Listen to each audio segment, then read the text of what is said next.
So, welcome to SEO Talk episode 121. Starting the last month of the year, and it's been a roller coaster.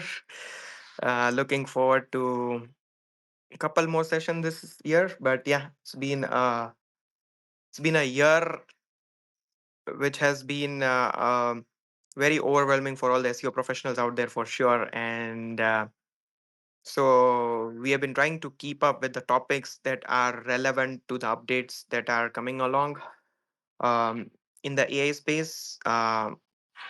So here we are with one more topic. Should websites allow AI bots or is it a trap?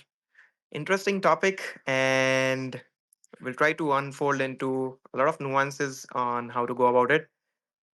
So once again, welcome to SEO Talk Spaces. Over to you, Malar. All right, thank you. Yes, definitely. An overwhelming year for all SEO/slash marketing professionals because all that we observe is informational search or informational intent search is kind of being served by LLM tools these days. And even in some case, the middle of the funnel kind of content or intent is also being served by LLMs. Where do LLMs get data or the latest information? And we all know, right, that there are AI bots looking at your content based on the veracity of the content. It gets picked up, and AI SEO is all rage these days, right? There are so many folks talking about how you can rank your content on LLMs, how you can get your stuff get discovered. But there are certain places, there are certain instances where we want to say, hey, AI bots, stop. I don't want you to crawl my content. Is that the right tactic? Or there is something more? We are going to unravel all the stuff today. We are going to try and understand, are we losing control of what content can do for a brand? Can it be trusted? Can the content from LLMs be trusted? Lot of things, because it's all AI bots, it's all stuff that is happening around you, and it's the reality. A lot of us are saying or professing that this is the future of search, but are we really ready for that kind of future? So that's all we are going to talk about today, and the topic that we wanted to align, because this is top of the mind for most of the SEO professionals, most of the brand marketers, most of the content writers, that should you allow AI bots to crawl your website, or is it a trap? So we are going to talk almost last next 50 minutes on this, around this, and as we usually do on SEO Talk, we will cover some of the basics and then go deeper into each of the subjects. And so feel free to chime in with your thoughts. Feel free to share your perspective, because on SEO Talk, there are no right or wrong answers. It is just a conversation among friends. So feel free to chime in. Yeah, you can agree, disagree on any of the points, and we will have a healthy discussion. All right. So, theme one, right? We are going to start with that, understanding the AI bots, right? Uh, do we call them scrapers? Do we call them agents? Are all AI bots the same? Or should we try to understand that there are good bots and there could be bad bots? Parth? Oh, that's a great question to kick off today's session. And if I were to say or reply to this answer with an kind of an analogy, probably. So, if a person keeps blocking everyone at their apartment gate, including the food delivery guys and your plumbers and all of them, just because that person doesn't like door to door salespeople, that's not going to work. So, having said that, not all bots are same. There are bots which train LLMs, which in a way many sites would want to block them. Okay, because not all websites, all businesses, all industries are comfortable in giving away their research back data for training of LLMs. But there are some bots real which fetches data real time, and in a way it enables AI search visibility, which is an interesting part. So now GPT bot scraps your site data for its own training model, while an OpenAI search bot will actually help your pages appear inside AI search answers. So there's a stark difference between these two, and every professional out there needs to understand this. Yes, yeah. Rehan, Vijay, if you want to add. Hi. Okay. Hi, Parth. Hi. Malhar. Good points, by the way. So, yeah. I don't know if I don't know how to differentiate right now between good bots and bad bots. So I'm gonna say that I'm allowing the ChatGPT bots and every uh, most of the LLMs bots to crawl the content of my website and the client's websites because um, it's become a thing. Like we're in a wave right now, so the clients are really looking up to the search results of what they're going to see in the chat GPT. I mean, for them, the joy of finding the results in top three is as same as finding the results in chat GPT. So I'm going to allow them just for the sake of that. The negatives, I don't know much right now. Like the negative side of it, I wouldn't know. But as far as the visibility goes, I think I would definitely allow the bots for them to crawl my site and the content. Also, yeah, most of the content we optimize here, we write and optimize here is kind of recycled. Anyway, we just make sure that it's like totally topically relevant and properly, indexed and all that. Uh, so yeah, that's my answer. Okay, no worries. I will just take it little further because we talked about say different kind of bots, right? Uh, and I to kind of agree that there may not be good or bad bots, but again, it will depend on the objective of the brand in terms of how they want to get discovered or what data they are keen to open up for getting crawled and hence allow a certain bots to crawl. uh, but at the same point of time, right, the second question was more in terms of uh, say there are agentic AI bots, right? So should websites treat say some of those agentic AI bots like real users? Because uh, as you know, agentic AI, they will browse, they will click, they will scroll, they will take actions also. We have seen people who might have used Comet or few other browsers automated some of those stuff, right?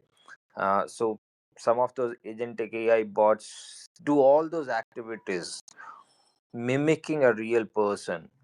Uh, can websites handle those kind of bots and say, should you really stop those bots or allow them and let them take actions? But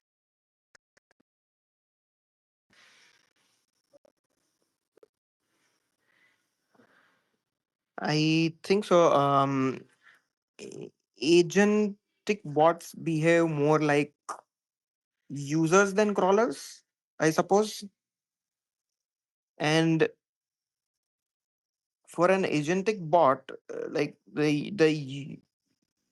UX, the performance of the page, how the data is placed, like the client side or server side rendering, and the overall like structuring of data matters like it does for humans as well.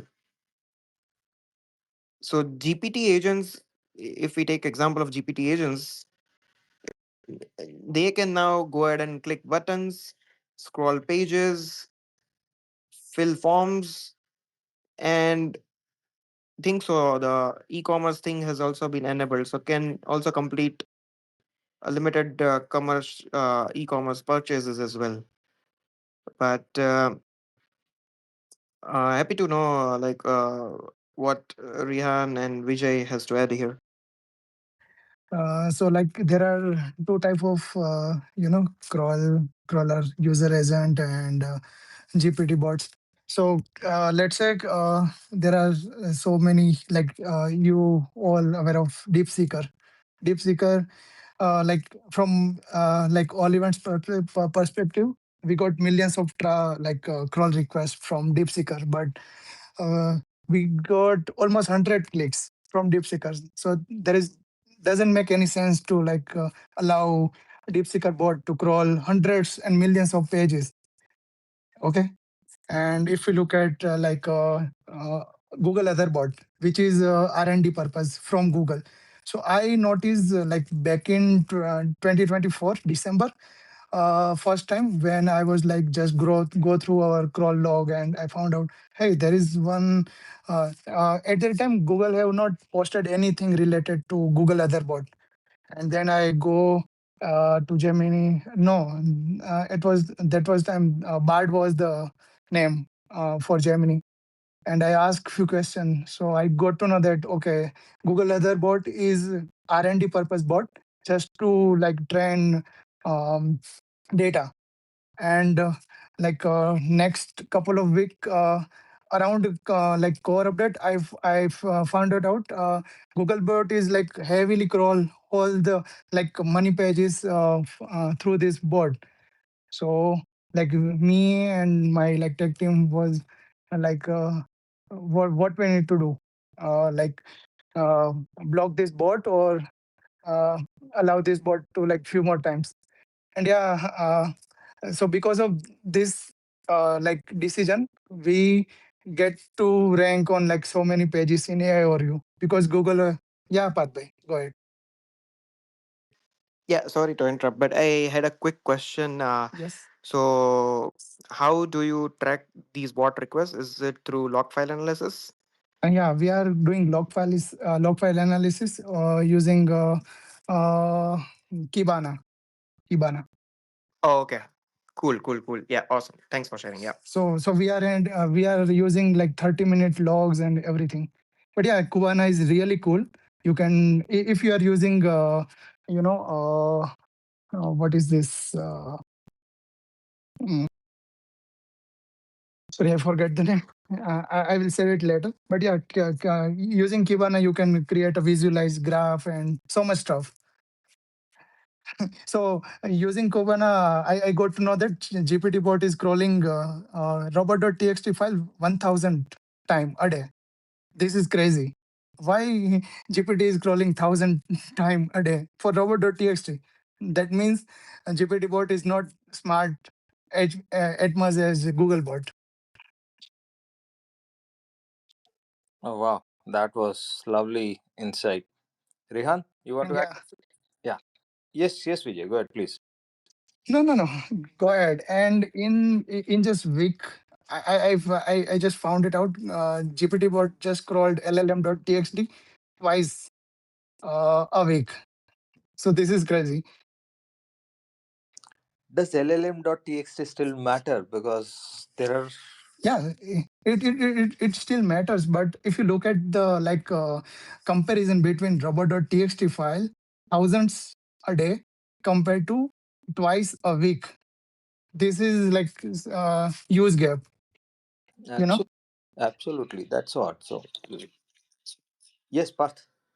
Why do they want to crawl 1,000 times? Like, don't they have a database memory to like Exactly. allocate to a particular? Exactly. Yeah, Google is way ahead in this game for sure. And LLMs.txt, yeah, again, yeah, it there's no harm in editing it, but there's no direct significant impact. But having said that, like, if you provide more context, then there's no harm. Like, Yeah, and this is not based on just one crawl log analysis. This is based on 3 to 4 web analysis. So I'm not sure if you can go and check your crawl log analysis and check how many times your robot.txt has been crawled. But yeah, go and check it out. You will find robot.txt. So this is before ChatGPT 4 or Mini. I have not checked yet since last 15 or 20 days. But yeah, I'm sharing this data 1 month old. This is from October month, not November. Yeah. Cool, but still interesting, right? So it at least still gives us a perspective in terms of. I sorry to interrupt you, Mallarve, but I guess there are. I said that network payload script in our group, and I have been working on create some extension, and yeah, I have 99% cracked that code. So this is working totally fine. So what I figure out from network payload is that GPT bot is like validating each and every thing. Is this URL is safe or not? So I guess there are something. That's why if GPT bot, let's say I'm searching for things to do in Manali next weekend, and GPT bot found one of the URL similar to like okay, this is something GPT bot will show on response and will try to check is this safe URL or not. And for check that URL, GPT bot will crawl that robot.txt file again and again. So this is just my assumption. I'm not expert in this field, but yeah, this is just my assumption because we have millions of pages. So this is the case. GPT bot is crawling robot.txt, but this that is why I'm just like trying to understand why GPT bot is crawling robot.txt this many of times a day. No, absolutely interesting, and yeah, it's probably anyone who is doing the technical part of it can definitely or should definitely look at their log files and understand what is actually happening and where those bots are coming from or how many times those bots are kind of looking at. So, fantastic analysis. So that pulls me to the another question, right? In terms of uh, is allowing, say, some of those AI search bots, and when I say AI search bot, it could be all of them, right? So OpenAI search bot or Claude search bot or Perplexity or anyone for that matter. Is this the new version of, say, your site getting indexed, right? Is can we, because the moment you said that it is looking at it say about 1,000 times, right? But if you Yeah, look at a Google bot, etc., Google will just scroll once and it will understand your site and understand the structure, and if there are new pages it will start indexing, right? But right. what now with all those bots kicking in, do we think that it is similar to that your site or slash page is getting indexed or getting discovered by LLMs, or there could be some further process also from there on? So based on my like extension and this past 1 month analysis and understanding, GPT 5.1 like ChatGPT 5.1 is like more likely use real time data compared to 4.0. Let's say so 4.0 is all based on like uh, old knowledge and everything. So 5.1 is like very crazy. If Malhar Vara is like more uh, uh, you know uh, uh, like added as a any brand authority, sorry, brand name. So a GPT bot can easily find out, okay, Malhar Bara is someone who is speaker at Samras, who is someone is like taking care of SEO talker. I already used your both of your name Parth Suba and Malhar Bara, and yeah, GPT bot is easily find out who is Parth Suba. I will share it with you in personal my analysis. Definitely, man. That would be lovely. Please do. Thank you. Yeah. You won't believe. I asked like 10 times. Repeated question. Who is Patsuba? Who is Patsuba? Who is Pastuba? In like 10 different tabs. We get that narcissistic pleasure out of listening to such things, right? That's a fantastic experiment. I would love to know more. Please do share on DM. Yeah, Thanks for sure, sharing this sure. video. I'll sir. And I also checked for who is Path Balai, who is Path Balai, who is Path Balai. Nice one, nice one. Yeah, Yeah, but on thank the you. search boards, right? Is are search boards the new indexing?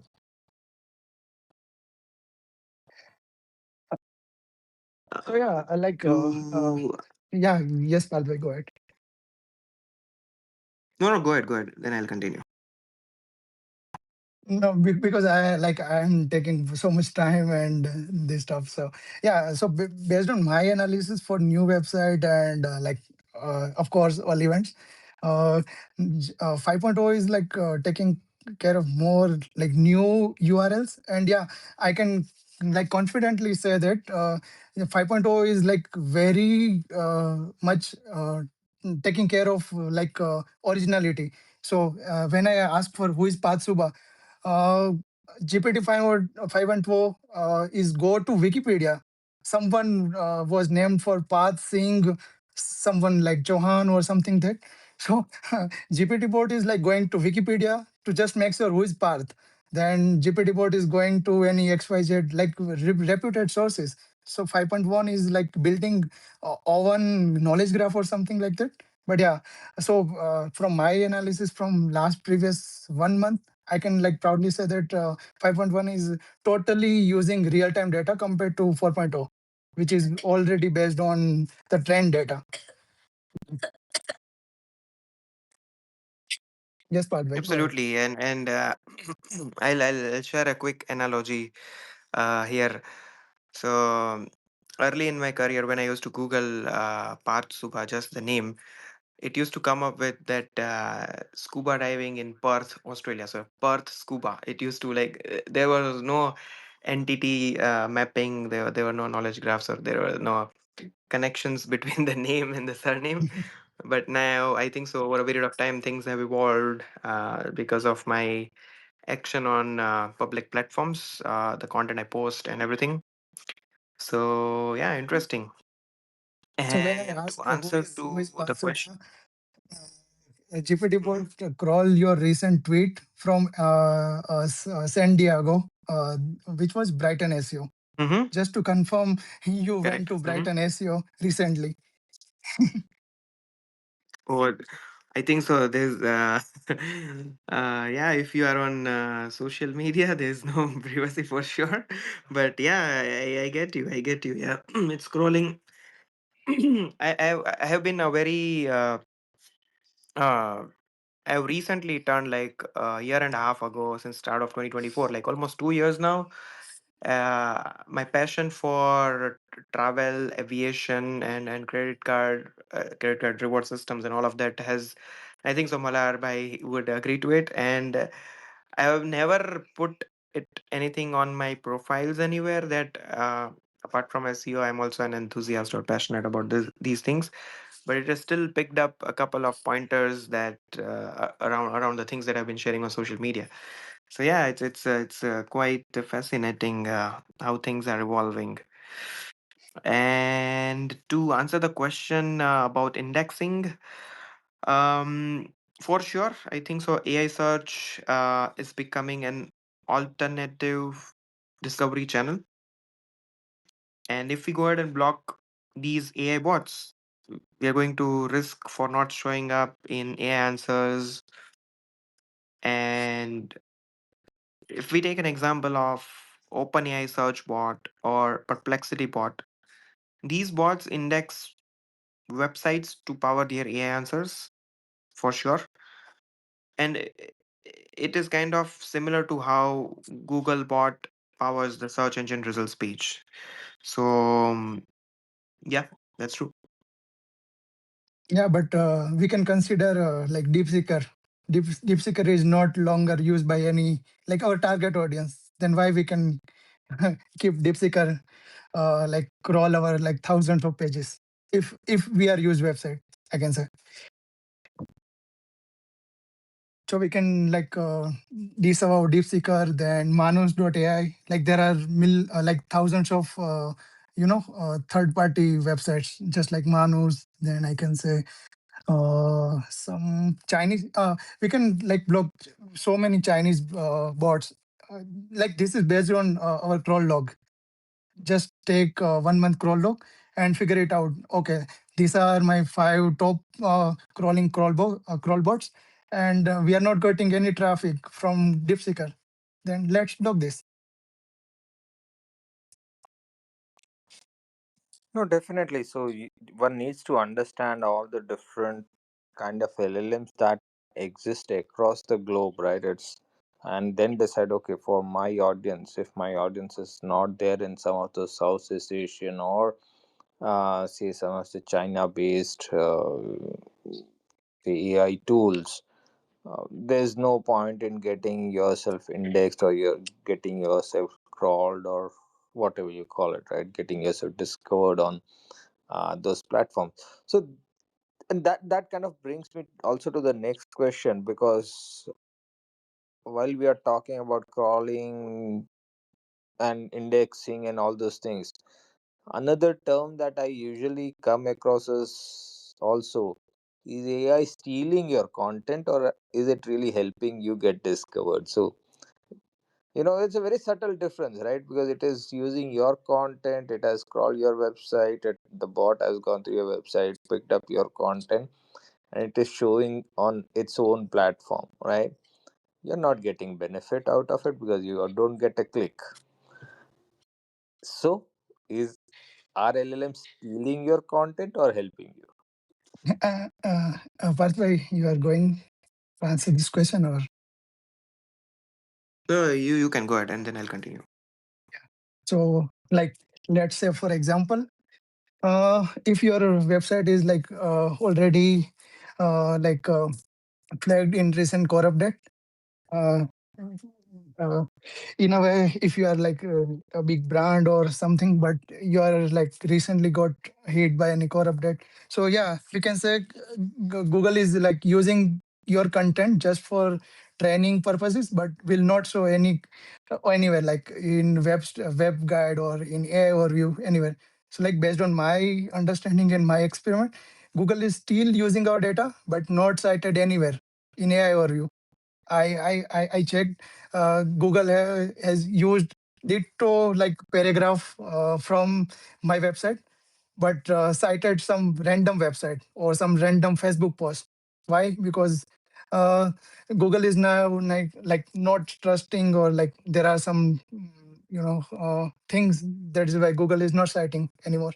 So in this case, Google is like still using our content for model training and other stuff. But let's talk about ranking and traffic. Google will not cite our content. So yeah, this is the case. And in like GPT bot, this is like totally based on how much your website content and how big is your website. So like based on my like experiment and understanding, 50%, like this is old data, 3 months old data. So based on all the crawl log and the experiment, I just figure it out. 20 to 30% crawl bot hit goes to 404 pages, which are not exist on our website. But GPT bot created that website like URLs based on that open understanding. Okay, this is the combination. This is the combination. Let's open this page. So yeah, this is also the case. And bot GPT bot was like crawling thousands of pages a day. So we are like, okay, this is something wrong with our website, but this is not the case. This is the case from GPT bot, not any problem from our side. So yeah, yes, Partha, go ahead. Yeah, totally agree. And I think so. Hrefs had published some study of a set of prompts and all of that, and they also figured out that um, there are 20 to 30% hallucinated URLs Yes, cited. yes. Yeah, yeah, yeah, yeah. So to answer to this particular question, I would say whether LLMs are stealing content like LLM bots. So it totally depends on whether you value control or exposure, because allowing these training bots has limited benefits, but allowing the search bots can for sure help in AI powered search visibility. So the decision is totally so uh, and to specify in detail a little more, allowing GPT bot trains the model, while again like the OpenAI search bot actually pulls content into real time answers. So there's a difference, and based on your need, how do you want to go ahead and prioritize based on your content, your research that you're putting out on your website or your digital assets. So what about the AI scrapers also? Something that we call some of those bots, right? Because again, it is picking up content, it is rewriting the content, or even in some cases, like Vijay mentioned, right, it will just pull the information from your own website and push it, right?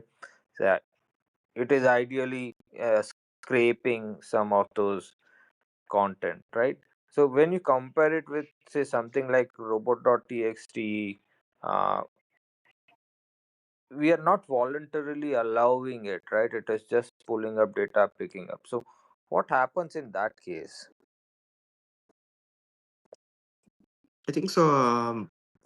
Robots.txt is, as we all know, is a bouncer standing outside a party. So it's kind of in this search space. It's not mandatory. It's kind of a voluntary thing, but most of the bots respect it. Obviously, all the Google bots for sure.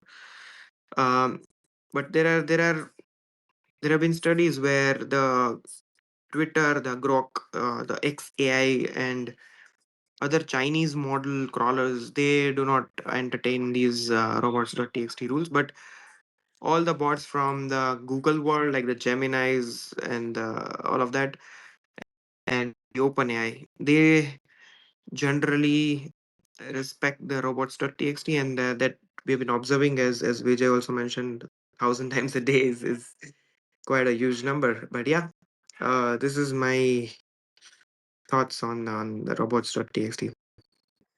All right. So I'll come to the next one, right? And this one in terms of uh, is it dangerous, right? Because see, there are certain instances where some of those AI crawlers s- kind of spoof a normal browser user agent and bypass some of the blocks that you have put in. So uh, is it dangerous also when you're allowing some of those bots to just go about unchecked on your website?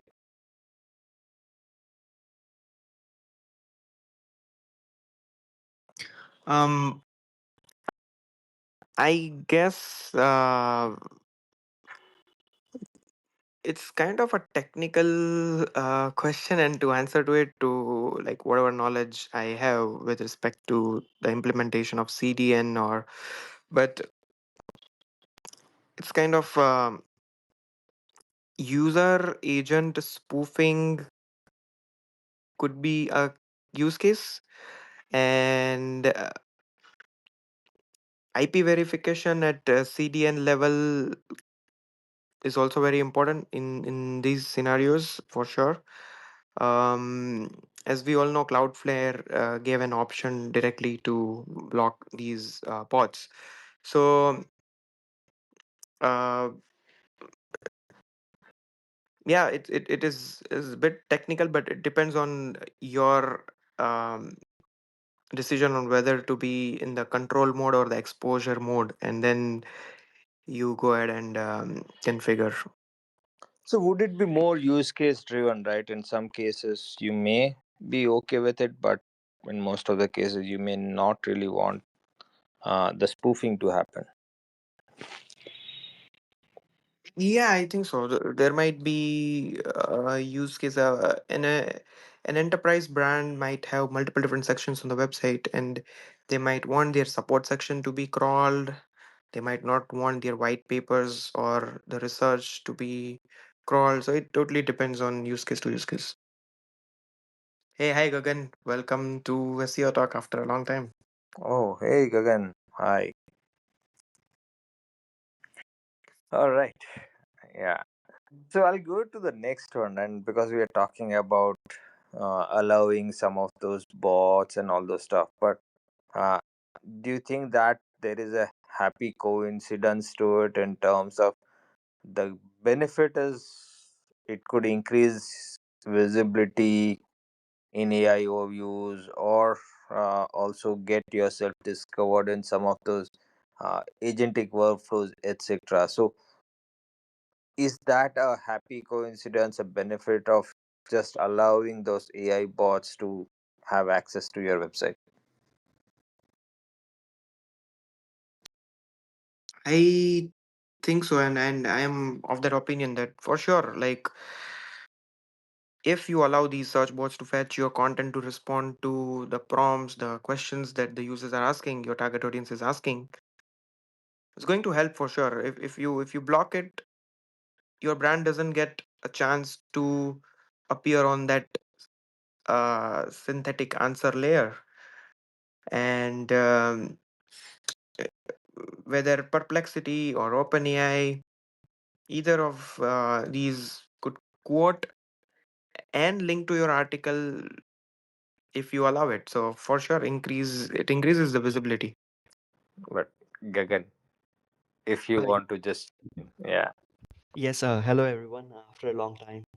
So I think if it depends upon the company, like if you are a publisher, you don't want your content to be scraped and you don't get any much value out of that. Like if ChatGPT is citing you even 100 times in a single answer, still you will not get that many clicks to your site, and you will not be able to like do any sort of like conversion, either it be a ad impression or maybe you want more signups for your newsletter.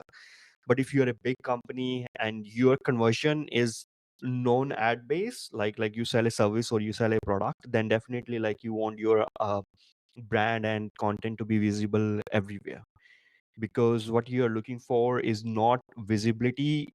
You are looking for visibility that might end up to a conversion like right now or maybe in the future. So for that kind of scenario, I think it's better that you just allow these AI companies to scrape your whole content.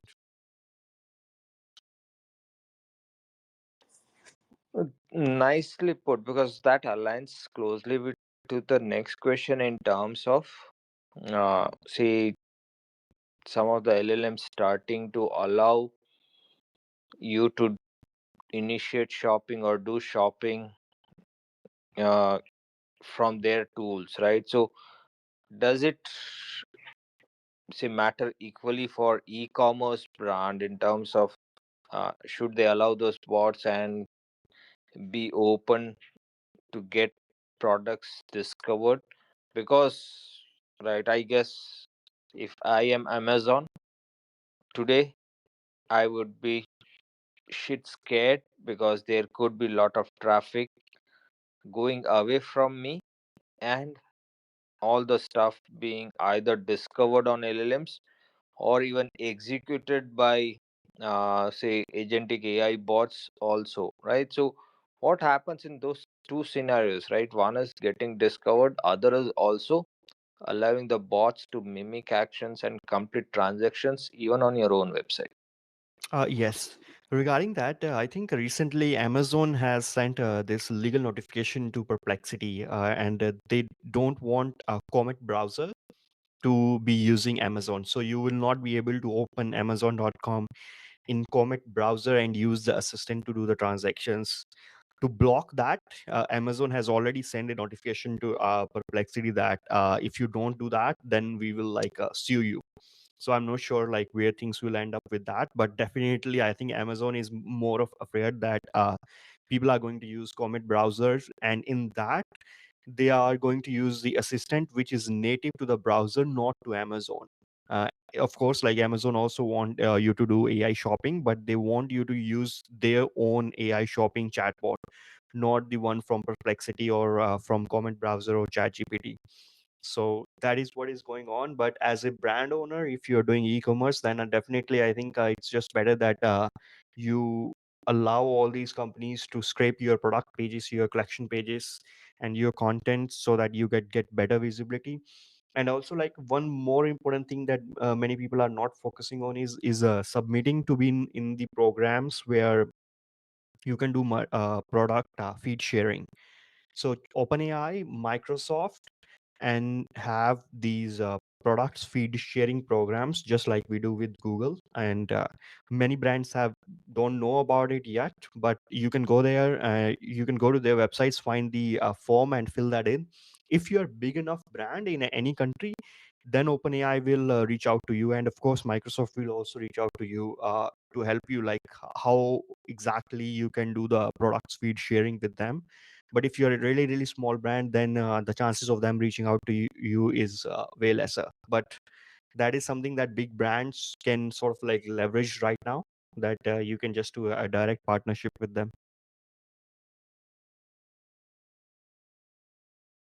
Perfect. Parth, your thoughts?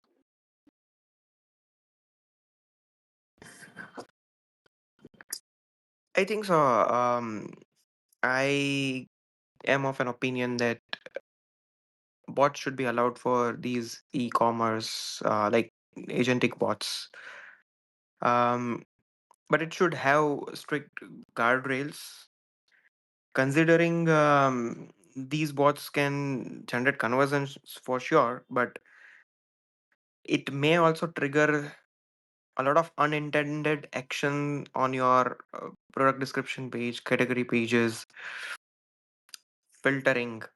And as rightly mentioned by Gagan, and about the Amazon thing, like Amazon doesn't want to get away with data, because Comet will have the user behavior data of before the purchase, after the purchase, after, before and after the interaction with Amazon. They want users to perform in and out actions on their AI chat window, considering they want to understand the user behavior overall and track the referral, track things in and out in this whole funnel or ecosystem, if I were to frame the right word.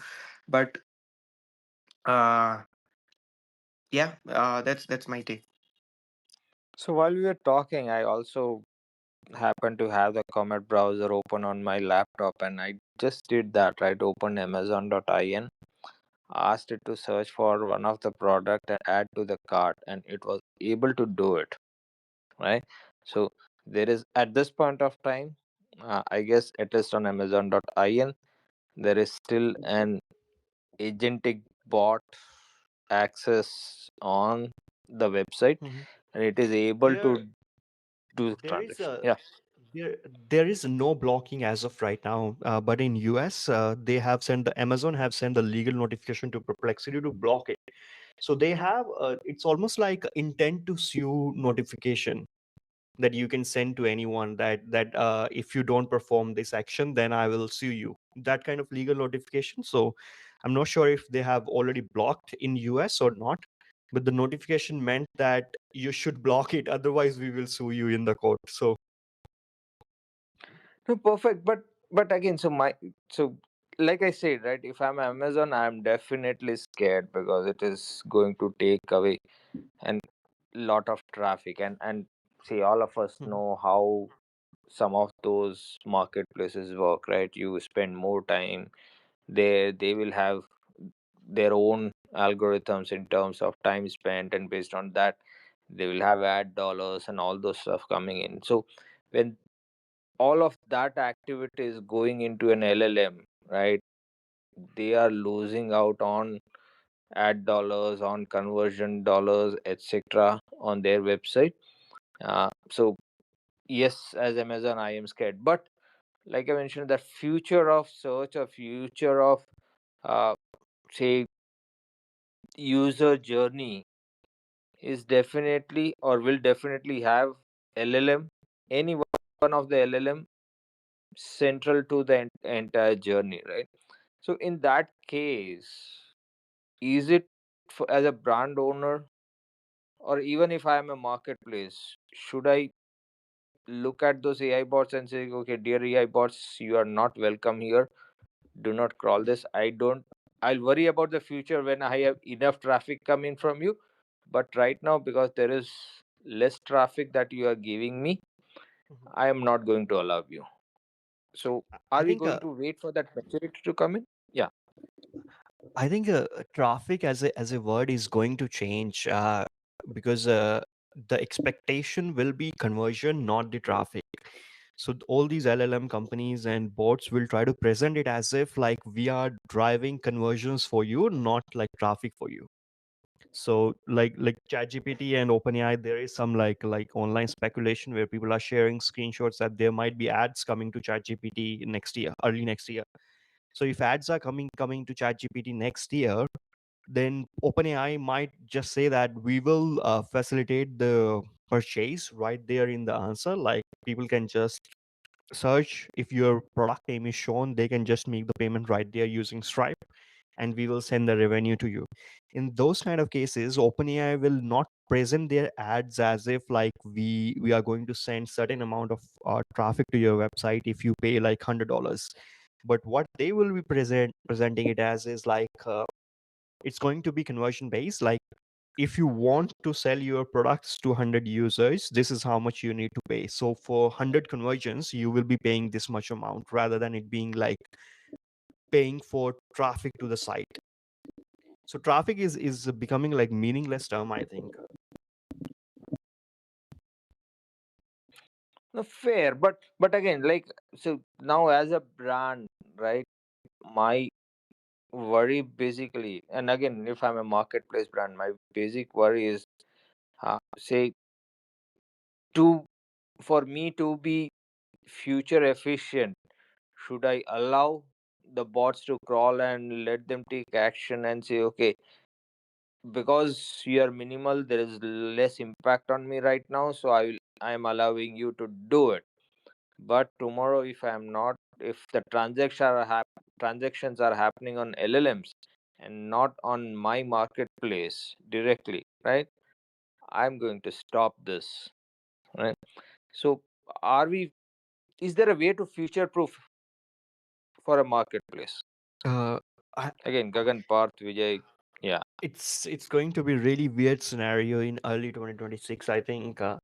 The the social contract between the internet companies and the open web is going to be broke. Like the social contract right now is that we allow you to crawl our website and everything. We try to provide better experience for your bots so that your bot can like easily process your whole site and see like whatever content is there, and in return you give us the traffic and we make money out of that. That is the social contract right now between like internet companies and the open web, but I think that is going to break in 2026, and I don't know what it will be.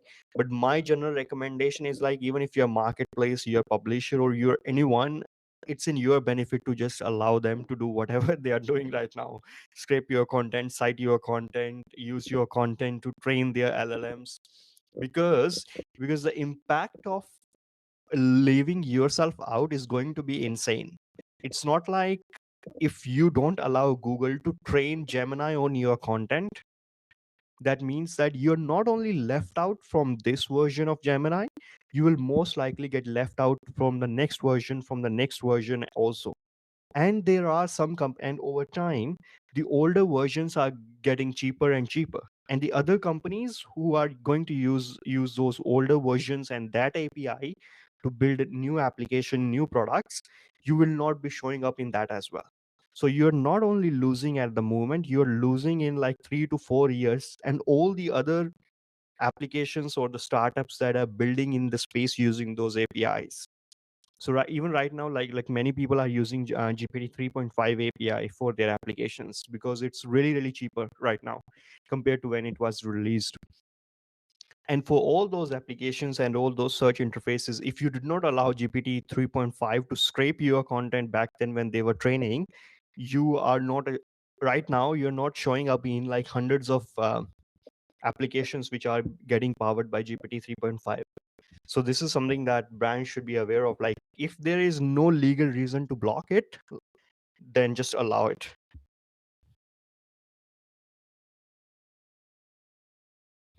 That's fantastic. Very well put. Yeah, Parth. Absolute, fantastic pointers, Gagan.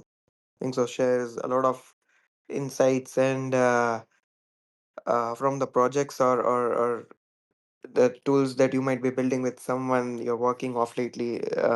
Thanks for sharing those insights, and it makes so much sense for sure. My quick take: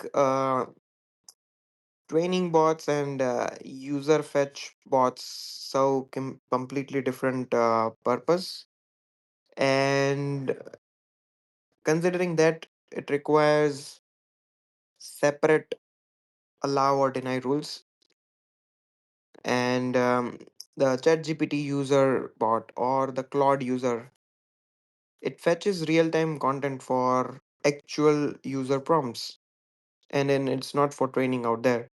So for the uh, brands out there, they need to understand that difference and act accordingly. And also, like, just to add one more thing about this control and blocking the different interfaces. So internet engineering task force, like which create all these protocols that we use on internet, https, tcp, and all the protocols or the standard rules that were created like 20 years back, that was done by internet engineering task force. And right now they are working on another set of rules which will allow us to control how AI companies are interacting with our website. And this is something that I wrote for Search Engine Land recently, a whole article like showing the details of like what exactly the proposals from the group are and how it's going to work out over time. So what they are doing is they are going to update robots.txt protocol because they are the owner of that, they created that. And in that they are going to add certain new rules which you can define to control how any AI company or any AI system is interacting with your website or your content. So I think once those rules, those are in like draft form right now, and there is just like voting system kind of thing where the committee will vote over time, and if all the members sort of like it get to a majority point, then those will become like finalized rules on the open web. And it's almost going to be like https, tcp, and robots.txt will be expanded, and in that we will be able to like define more controls. Like I want Google to use my content for Gemini training, but I don't want Google to use my content for AI overviews. But in AI mode it's okay. I want Google to use my content in Gemini app, but I don't want it to be used in AI overviews. So these level of the detailed rules, you will be able to define that in your robots.txt file. But it just depends upon like first internet engineering task force passing that rule and making it amendments to the existing robots.txt protocol. Once that's finalized, then it is most likely that all the AI companies will sort of like comply with those rules. And because Google's Gary Ilias from Search Relations team is also one of the writer for these drafts, like he's also leading one part of this group, so he's also writing part of the rules which will get finalized over time. So I think over in like 6 to 7 months we will have certain protocols like where you will be able to define in your robots.txt like how you want your content to be used for what and in what way. And that's going to be great once these things are finalized most likely Google will also comply with that. Then there will be nothing like LLMs.txt or how you can control or you should block the bots or not. Then you will be able to just do everything in your robots.txt. Super, fantastic, and thanks for that lovely insight, because there's a lot of chatter happening around that. And yes, definitely, Gary has been part of the entire updation of protocol, if you can put it. So we are indeed looking forward to it. But with that, I guess we'll have to wrap up today's conversation. We are up on the hour here, and thank you for chiming in with your thoughts. Thank you for listening if you have been around here throughout the chat. And if you are listening to this on a replay, thank you much more, because you being there listening on the replay adds a lot of value. So stay tuned. Last couple of episodes for this year coming up, and we'll definitely make it interesting. Similar subjects, because AI is the flavor of the season. So we will talk around it. We will try to uh, say decode, if I can put it, and see how best things can work for SEO professionals as we get into 2026.